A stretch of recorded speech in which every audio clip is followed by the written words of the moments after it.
Are Christians who do good because they believe in God like psychopaths on a leash? One common atheist objection goes like this. If you were ever to become certain that God does not exist and there's no ultimate purpose, would that change your behavior?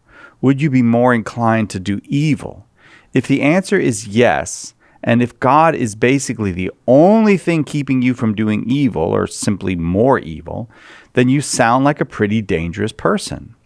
Would it be fair for a Christian to say, perhaps if my life or even the whole universe truly turned out to be meaningless, then I suppose I would just follow my various desires, even if they were things I currently consider sinful? Okay, so it seems to me that this objection from the atheist is confusing two separate issues.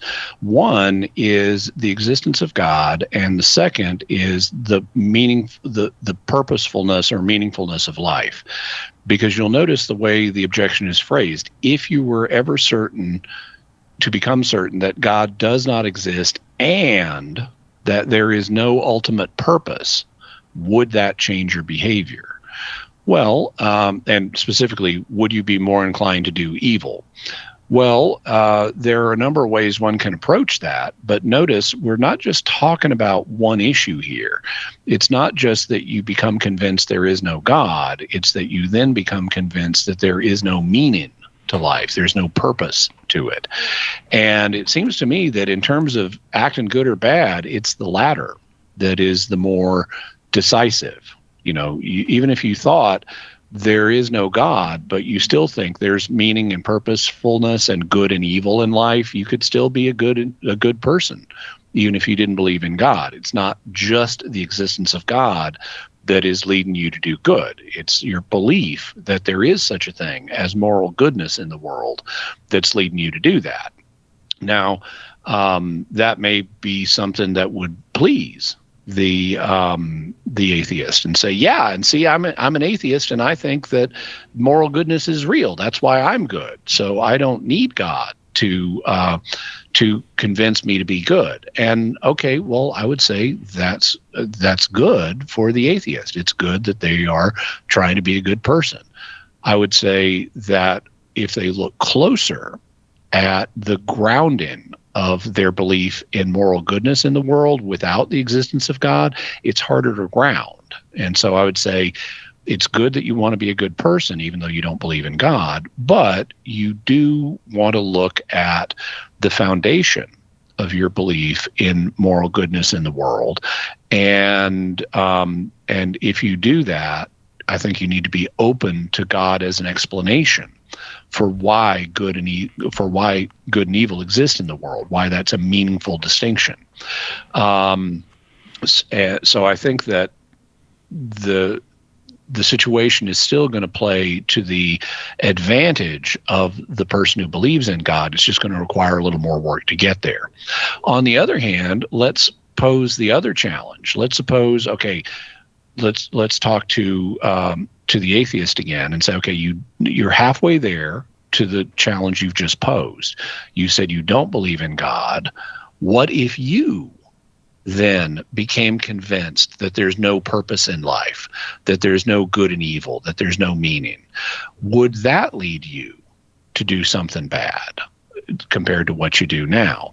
And the answer presumably would be, yeah, if you, just like for a Christian, if you become convinced of the meaninglessness of life, that there is no ultimate good and evil, it's all just meaningless, well, that likely could change your behavior in some way. Would that mean you're a psychopath, though? Well, no, not necessarily.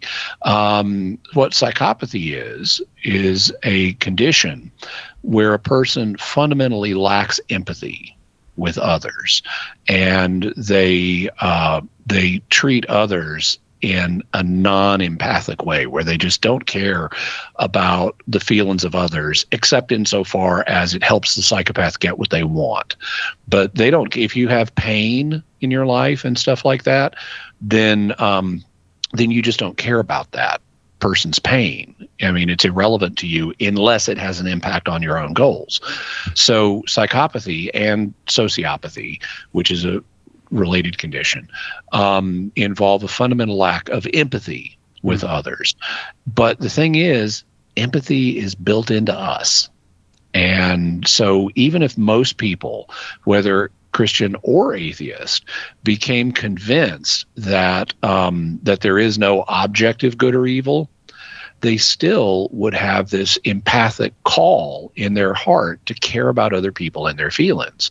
And so it would be inaccurate for most people to say, well, if you're a Christian and you become convinced the world is meaningless, you're just going to become a sociopath and not care about anyone's feelings. Well, okay, no. And that wouldn't happen to most people. And the way we know that wouldn't happen to most people is that's the situation atheists are in, and they don't become sociopaths. Many atheists are of the opinion that the world does not contain good or evil. Not all of them, but many of them. And they don't suddenly lose all empathy for other human beings. And so this objection on the part of the atheist doesn't grapple with that reality. The reality is that most humans, at least the way they're raised today, do have a fundamental empathy for others, and that keeps reasserting itself even in situations where a person doesn't believe in an objective existence for good and evil. And so consequently, it wouldn't stop an atheist from not being a sociopath if they believe good and evil don't exist, and it wouldn't stop a Christian from being a sociopath. It wouldn't cause a Christian to become a sociopath just because they lose their faith and become convinced there is no good and evil in the world. That fundamental empathy is still going to be there in a majority of people. Now, that's not to say that it wouldn't have any impact on a person's behavior. It might well. You know, if a Christian or an atheist becomes convinced there's no such thing as good and evil, objectively speaking, well, then that would affect how they act on some things. They might cut themselves slack on adultery, for example, or fornication, or pornography, or things like that. But that doesn't mean that they would just become homicidal murderers if they thought they could get away with it. So I think it would damage the person to come to the conclusion that good and evil don't really exist, but it wouldn't mean that they would just go whole hog and become completely amoral. But I also think it's going to apply equally to atheists as Christians. So I don't think that I need to see how an atheist applies this in a particular situation. But if it's presented the way Weekdays has presented it here, I would say it's going to apply to atheists just as much as it's going to apply to Christians. Weekdays, thank you very much for the question. I hope that answer was helpful to you. We'll take a very quick break. We'll be right back with lots more questions for Jimmy Akin on Catholic Answers Live.